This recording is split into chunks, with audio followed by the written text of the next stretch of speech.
আমার নাম ঈশানী হালদার। আমি একটা কবিতা বলবো। কবিগুরু রবীন্দ্রনাথ ঠাকুরের লেখা তাল গাছ।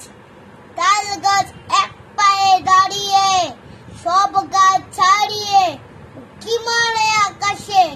মনে শাক কালো মেঘ ফুরে যায়, একেবারে উড়ে যায়। ওটা পাবে আকাশে, তাই তো সে ঠিক তার মাথাতে গোল গোল পাতাতে ইচ্ছাটি মেরে তার মনে ববি ভাবছি দাঁড়ায় উড়ে যেতে মানা নেই।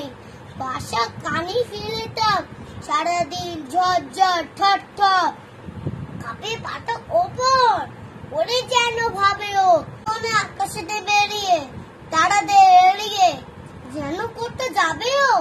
তারপরে হাওয়া যে নেমে যায়, পাতা কাঁপা থেমে যায়।